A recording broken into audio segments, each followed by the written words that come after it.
भारत इस समय एकदम इन्वेस्टमेंट के मुहाने पे, मदर ऑफ ऑल डील, ठीक है, डील ऑफ द डील, सब लोग चिल्ला रहे हैं भारत के साथ डील कर रहे हैं, उसको नाम दे रहे हैं भाई, भाग भाग के लोग ट्रेड डील कर रहे हैं, बायलैटरल, मल्टीलैटरल, तमाम तरह के। आप देखिए चाइना आकर खड़ा हो गया, क्या शानदार बात मैंने कही थी, जो मैंने पढ़ा दिया था भाई साहब, यूरी का कॉन्सेप्ट, आश्चर्य करके देखना क्या हुआ। ईरान के साथ कोई वार हुई? नहीं हुई, नहीं हुआ ना। अमेरिका आया चाइना बातचीत करने के लिए कि हम तनाव कम करेंगे, हम व्यापार बढ़ाएंगे, हाँ या ना? कल की, अभी आज अगर न्यूज़पेपर खोला होगा तो मैं आज दिखाई पड़ गया होगा। कौन कौन? रशिया कह रहा भारत तो हमारा जन्मजात का मित्र है। ध्यान से देखो, America, Russia, China, India. Netanyahu भाग कर गए अमेरिका।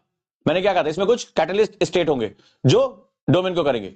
यूरिक का कॉन्सेप्ट कभी कोई मिले बोले उजान सर ने 25 साल पहले की चीज पढ़ा दी है, और नोटिस करके देखना, कोई डिस्प्यूट नहीं, चाइना आ रहा भारत से बात करने के लिए कि हम तनाव बढ़ाएंगे, खत्म करेंगे और हम बिजनेस करेंगे। अब अमेरिका इतनी तनातनी, ये कर देंगे वो कर देंगे, इतना टैरिफ।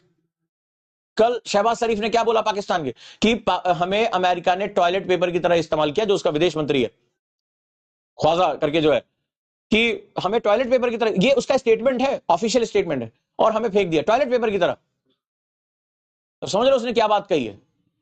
क्योंकि अमेरिका के लिए वो पाकिस्तान उस समय का था कि भारत के ऊपर दबाव डालना। दोस्ती हमेशा कई बार किसी और के माध्यम से भी होती है, कई और तरीके से। वो तुमने देखा नहीं है पिक्चर वेलकम?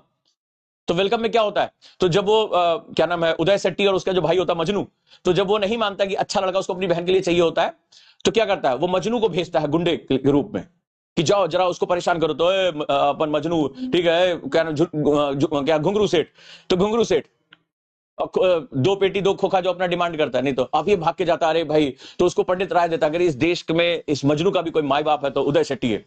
अब उदय शेट्टी के पास तो बोलता है अपने पास तो पैसा है, दौलत है, शोहरत है, बस नाम बहुत है, ये सब। फोन करता है, अरे मजनू क्या कर दिया, अरे बड़े भाई बड़ा मुस्तसर, तो वो प्रभावित हो जाता है घुंघरू सेठ कि हाँ यार ये तो बड़े सज्जन आदमी है, तो बड़े अच्छे आदमी है, इन्होंने तो बताया। तो सेम ये भी एक गेम होता है, रिश्ते बनाने के लिए, दोस्ती बनाने के लिए कई बार दबाव भी डालना पड़ता है। अगला आदमी क्या, हमें दोस्ती की जरूरत ही नहीं है, तो दबाव डालो। तो वही गेम हुआ, वही गेम हो रहा है। तो गेम में तुम देखोगे 4 ये नहीं लड़ेंगे, ये 4 एक दूसरे के साथ रहेंगे। जो यूरिक का कॉन्सेप्ट मन कर रहा है हिंदू हिंदू में लिख दें बैठ के भाई साहब, दुनिया समझ जाए कि क्या पढ़ा दिया यूरिक का कॉन्सेप्ट। अपने दोस्तों से बात करके देखना कि उन्हें इस बारे में पता है कि पूरी गेम में क्या होने जा रहा है, कौन किससे लड़ेगा, कौन किससे बिल्कुल नहीं लड़ेगा। और देखो वही चीज हो रही है। उस समय अमेरिका तो बिल्कुल हमारे दुश्मन के रूप में खड़ा था, नोटिस करके देखना। चाइना बिल्कुल तटस्थ आपस बात कर रहा था, बिल्कुल चीज ऐसा लग रहा था कि पाकिस्तान अमेरिका की गोद में जाके बैठ गया है। एक बंगला मिल गया है जो है वहां के सेना अध्यक्ष को, जाकर वहां बैठा हुआ है। लेकिन अचानक से चीजें टर्न हो जाती हैं। अचानक से लग रहा था कि अभी कल ही लड़ाई हो जाएगी, ईरान में बम वर्षा हो जाएगी, अजीत डोवाल साहब ईरान जाते हैं, कुछ नहीं हो रहा है, सब कुछ 0-0 सन्नाटा। तो दुनिया को दिखाने के लिए अलग अलग चीजें हो रही हैं।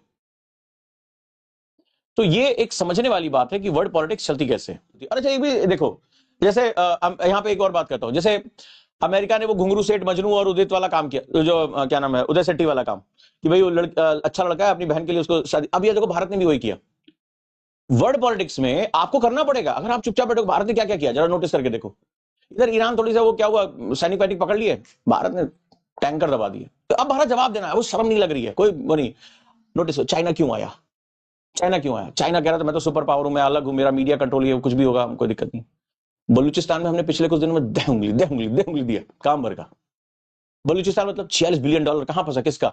और वहां पर बीएलए ने जो किया, अमेरिका ने उसको जो है एक अलग ऑर्गेनाइजेशन घोषित कर रखा है, उसको बैन कर रखा है, फिर भी बीएलए, महिला फियादीन,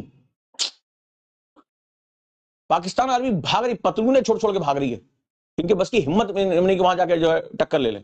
सब खत्म कर दिया उन लोगों ने। तो चाइना को समझ में आ गया भाई मेरे $46 बिलियन गए, ये इंपॉर्टेंट जगह गई। भारत अभी तक जो आदर्श के उसमें था उसको चेंज कर दिया भारत ने।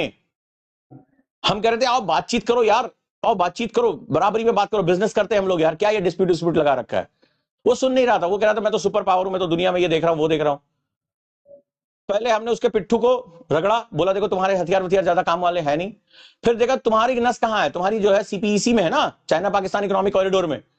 तो हमने बलूचिस्तान को खुलकर डिस्टर्ब किया। उन्होंने बोल दिया कि, उन्होंने एक लाइन बोली, मैंने स्क्रीनशॉट रखा था, हमारा इतिहास की गलतियां, कहते हैं ना इतिहास की गलतियां दबती नहीं है, वो निकल कर आ जाती हैं।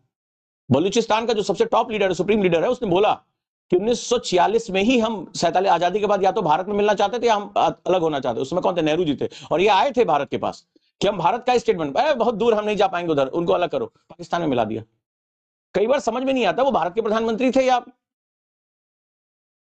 हाँ, तो ये बड़ी दिक्कत वाली बात है। ये अभी मेरा स्टेटमेंट नहीं है, ये स्टेटमेंट दिया है बीएलए चीफ ने जो इसका स्टेटमेंट दिया है, आप पढ़िएगा उसको।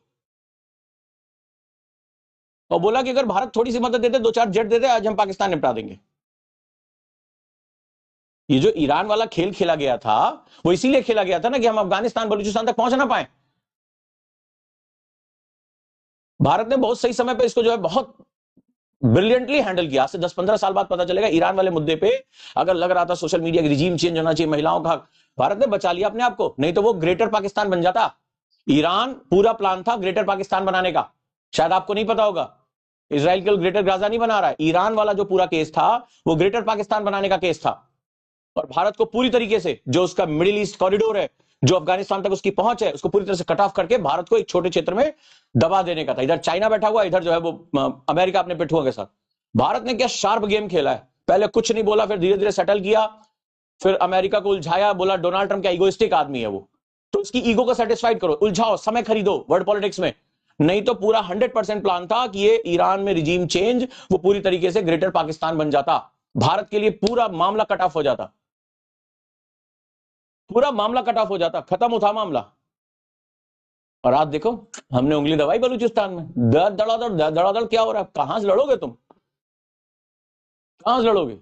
तो चाइना कह रहा है कि we should not discuss about the border disputes, we should talk about business. आजा बेटा, हमें तो बिजनेस ही करना है, हम कौन सा लड़ने जा रहे हैं। लेकिन ताकतवर की बात सुनी जाती है, कमजोर की नहीं। ये आप जो आइडियलिस्टिक पॉलिसीज जो सो कॉल्ड आप रखे, ठीक है रखिए, आपका सिद्धांत होना चाहिए, लेकिन दुनिया प्रैक्टिकलिटी से चलती है। जब आप कबूतर उड़ाएं तो सामने वाले के तोते उड़ाने की भी हैसियत रखें, दुनिया ये कहती है। नहीं तो आपके कबूतर को मारकर, जो आपने शांति के कबूतर भेजे थे, मारकर वो जो है अपना डिनर या लंच बना लेंगे। ध्यान रखिएगा इस बात को।